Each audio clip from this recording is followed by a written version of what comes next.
កុំប្រើភាសាថាយើងធ្វើមួយឆ្នាំខុសមួយឆ្នាំពលយន្តយើងចង់ឲ្យធ្វើមួយឆ្នាំណាក៏យើងត្រូវធ្វើកសិកម្មយ៉ាងរបៀបម៉េចក៏ឲ្យបានទទួលផលដែរបាទជំរាបសួរដល់ពុកម៉ែបងប្អូនទាំងអស់គ្នាសម្រាប់បច្ចុប្បន្ននេះគឺជាដល់វគ្គរដូវដើមរដូវសម្រាប់ពុកម៉ែបងប្អូនដែលត្រូវការប្រើប្រាស់ជីបាទទៅលើដំណាំគ្រប់ប្រភេទហើយដើម្បីការប្រើប្រាស់ជីឲ្យវាមានទៅតាមបច្ចេកទេសឬក៏ប្រើប្រាស់ជីឲ្យត្រូវទៅតាមដំណាំប្រភេទមួយប្រភេទដីមួយនោះក្រុមហ៊ុននូយន្តបច្ចុប្បន្ននេះគឺយើងមានវគ្គសិក្ខាសាលាជាច្រើនកន្លែងហើយសម្រាប់បងប្អូនដែលមានបំណងចង់ឲ្យក្រុមហ៊ុននូយន្តទៅបង្ហាត់បង្ហាញទាំងអស់នេះពួកបងប្អូនអាចតាក់ទងមកពួកយើងនឹងទៅ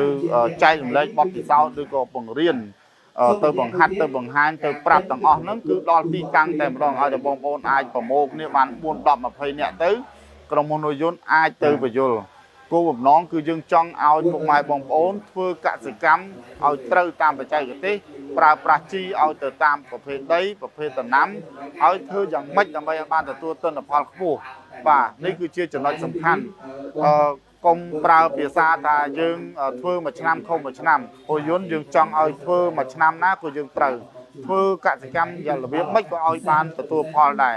ហើយដើម្បីបានទទួលផលអ្វីដែលជាបទពិសោធន៍របស់យើងគឺប្រើប្រាស់ជីថ្នាំកសិកម្មប្រើប្រាស់ពូជឲ្យទៅតាមប្រភេទដីប្រភេទដំណាំឬក៏តាមរដូវកាលនេះគឺជាចំណុចសំខាន់អញ្ចឹងសម្រាប់ពុកម៉ែបងប្អូនដែលមានបំណងចង់ធ្វើវិស័យកសិកម្មហើយចង់ធ្វើកិច្ចការទាំងអស់នេះបងប្អូនអាចតាក់ទងមកពួកយើងបានបាទសូមអរគុណ